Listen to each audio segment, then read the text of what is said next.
Ghost World with Manik। আসসালামু আলাইকুম, ghost world with মানিক পরিবারে আপনাদের সবাইকে স্বাগতম। আশা করি সবাই ভালো আছেন, আমি অনেক ভালো আছি। এখনও যারা আমাদের চ্যানেলটি সাবস্ক্রাইব করেন নাই, আপনারা দ্রুত সাবস্ক্রাইব করে আমাদের পরিবারের সদস্য হয়ে যান। আপনারা সরাসরি হোয়াটসঅ্যাপের মাধ্যমে ঘটনা পাঠাতে পারবেন, ডিসক্রিপশনে হোয়াটসঅ্যাপ নাম্বার দেওয়া আছে।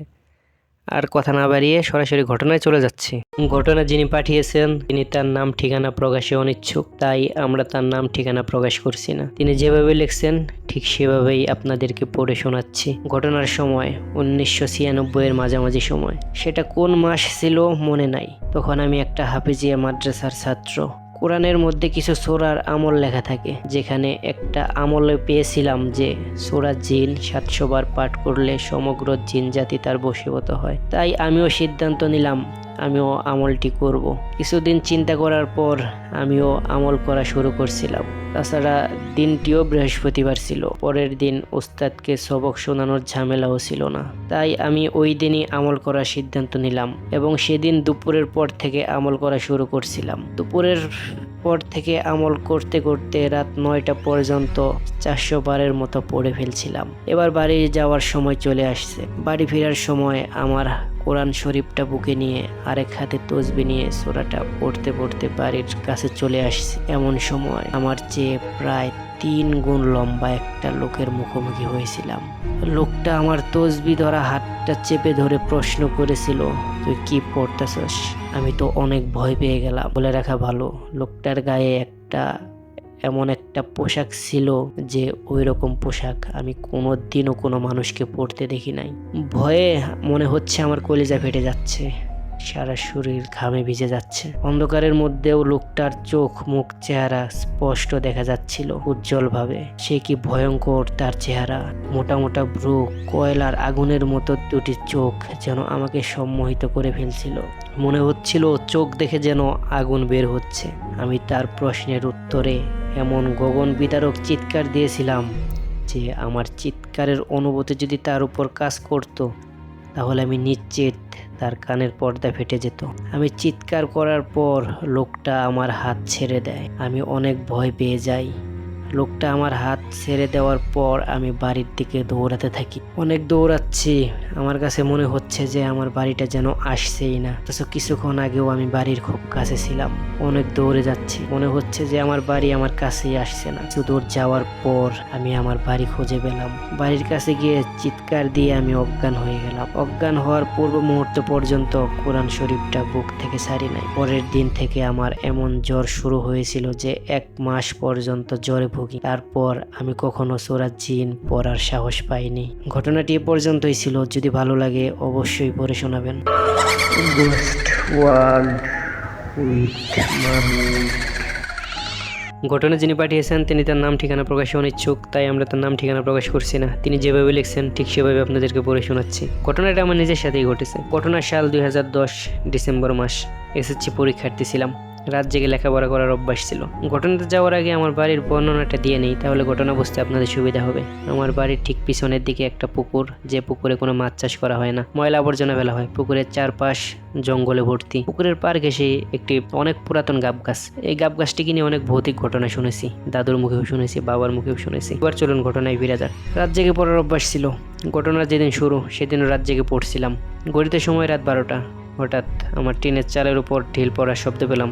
ঢিল পড়ার শব্দ পেয়ে রুম থেকে বাইরে গেলাম। বাইরে গিয়ে কাউকেই দেখতে পেলাম না। আমি আবার রুমে চলে আসলাম, পড়ায় মনোযোগ দিলাম।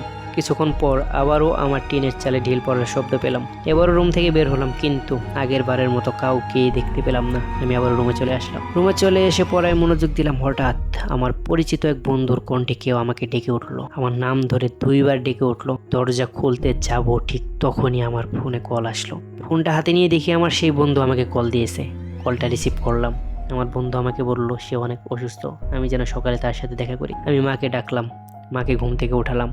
তারপর আমার মাকে সব কিছু বললাম। আমার মা বলল তুই ঘুমিয়ে পড়, এসব চিন্তা না করে তুই ঘুমিয়ে পড়। আমি ঘুমিয়ে পড়লাম। পরের দিন সকালে ঘুম থেকে উঠলাম।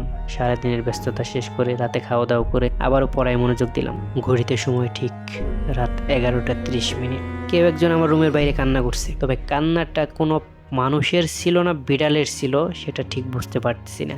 বিড়াল যদি মেও মেও করে কান্না করে, যদি সেটা মানুষের কণ্ঠ হয় তাহলে যেমন শোনা যাবে, ঠিক সেই রকম একটা কণ্ঠে কেউ কান্না করছে আমার রুমের বাইরে। আমি রুম থেকে বাইরে যাব, ঠিক তখনই আমার মা আমাকে ডেকে উঠলো, বললো রুমের বাইরে যাস না, রুমের বাইরে গেলে সমস্যা হবে। একটু পর আবার মনে পড়লো আমার মা তো ঘুমিয়ে আছে, তাহলে আমার মায়ের কণ্ঠে কে আমাকে বললো। আমি অনেক ভয় পেয়ে গেলাম, আমি চিৎকার দিয়ে আমার মাকে ডেকে উঠালাম। তারপর আমার মাকে সব ঘটনা খুলে বললাম। আমার মা বললো রাত জেগে আর পড়ার দরকার নেই, তুই ঘুমিয়ে পড়। সকালে ঘুম থেকে উঠলাম, ঘুম থেকে উঠেই যা দেখলাম এটা দেখার জন্য আমি প্রস্তুত ছিলাম না। রুমের দরজা খুলতেই দেখি আমার রুমের সামনে, দরজার সামনে একটি বিড়াল মরে পড়ে আছে। অদ্ভুত রকমের এক বিড়াল, বিড়ালের সাইজের তুলনায় একটু অনেক বড় ছিল, কালারটা ছিল একদম কালো। এটা দেখে আমি ভয় পেয়ে গেলাম, আমার মাকে দেখালাম, বাবাকেও দেখালাম। তারপর বিড়ালটিকে বাইরে ফেলে দিয়ে আসা হলো সেই গাব গাছের কাছে। ওই দিন বিকেলে আমি আমার এক বন্ধুর সাথে দেখা করলাম।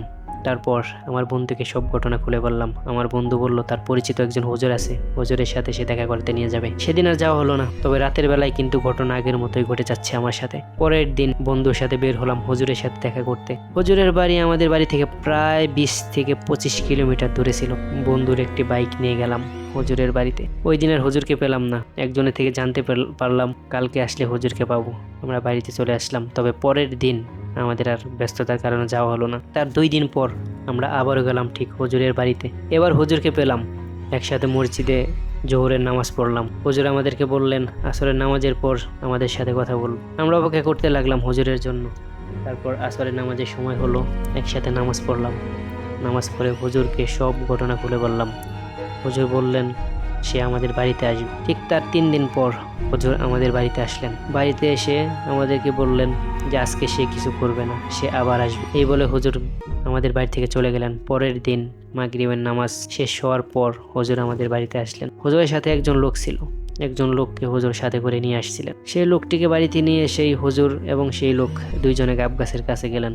গাব গাছের কাছে গিয়ে কিছুক্ষণ দোয়া পড়লেন, তারপর আবার রুমে চলে আসলেন। রুমে চলে এসেই আমাকে বললেন আমার আরো কিছু বন্ধুদেরকে নিয়ে আসতে, 7-8 জন লোক লাগবো হুজুরকে ধরে রাখার জন্য। আমি কিছু বন্ধুদেরকে বাড়িতে নিয়ে আসলাম। হুজুর দোয়া পড়ে সেই লোকটির শরীরে জিন হাজির করলেন। হাজির হওয়ার পর লোকটিকে আমরা কোনোভাবেই ধরে রাখতে পারছিলাম। লোকটির শরীরে যেন অনেক শক্তি চলে আসছিল, তাকে আমরা কোনোভাবেই ধরে রাখতে পারছিলাম না। 7-8 জন বন্ধু মিলেও তাকে ধরে রাখতে পারছিলাম না। হুজুর বারবার দোয়া পড়ে লোকটির গায়ে ফু দিচ্ছেন। কিছুক্ষণ পর হুজুর লোকটির ভিতরে থাকা জিনকে প্রশ্ন করলেন তুই এখানে কেন এসেছিস, তুই ওদেরকে কেন বিরক্ত করতেছিস? তখন জিনটি বলে ওঠে আমি এখানে আসি নাই, ওরা এখানে আসছে, এটা আমার বাড়ি, এখানে আমি থাকবো, ওদের থাকার কোনো অধিকার নেই এইখানে। আর ওরা যদি এখানে থাকে তাহলে ওদের আমি অনেক বড় ক্ষতি করব। আর হুজুরকে বলে তুই যদি আমার কাছে বাধা দিস তাহলে তোরও অনেক ক্ষতি করব। হুজুরের সাথে জিনের অনেক কথা কাটাকাটি হয়। হুজুর জিনকে বলে যে তুই যদি এখান থেকে না যাস তাহলে তোর অনেক বড় ক্ষতি হবে। তখন জিনটি অট্ট হাসিতে হেসে ওঠে যে তুই হুজুর আমার কোনো কিচ্ছু করতে পারবি না, যা করার আমি করবো, তোর বংশ নির্বংশ করে দিব। জিনের সাথে হুজুরের অনেক কথা কাটাকাটি হয়। এক পর্যায়ে হুজুর সেই জিনটিকে বলে তুই যদি এখান থেকে না যেতে চাস তাহলে তোকে আমি বোতলে বন্দি করে নিয়ে যাব। জিনটি বলে তোর সেই ক্ষমতা হয় নাই যে তুই আমাকে বোতলে বন্দি করবি। জিনের সাথে কথা কাটাকাটি হওয়ার এক পর্যায়ে হুজুর বাধ্য হয়ে জিনটিকে বোতলে বন্দি করে ফেলে এবং তার সাথে নিয়ে যায়। হুজুর যাওয়ার আগে আমাদেরকে বলে যায় আমরা যেন কিছুদিন পর গাব গাছটিকে কেটে ফেলি এবং গাব গাছ কাটার কিছুদিন পর কোনো এক জমায় যেন মসজিদের মুক্তাদিদেরকে দাওয়াত করে খাওয়াই। হুজুরের কথা মতো কিছুদিন পর আমরা গাব গাছটি কেটে ফেললাম। গাব গাছ কাটার পরের জমাই মসজিদের মুক্তাদিদেরকে দাওয়াত করে খাওয়ালাম। গাব গাছ কাটার পর আমাদের সাথে আর কোনো সমস্যা হয়নি। মহান আল্লাহ তাআলার রহস্য মতে আমরা অনেক সুস্থ আছি। ঘটনাটি পর্যন্তই ছিল। Ghost World with Mami.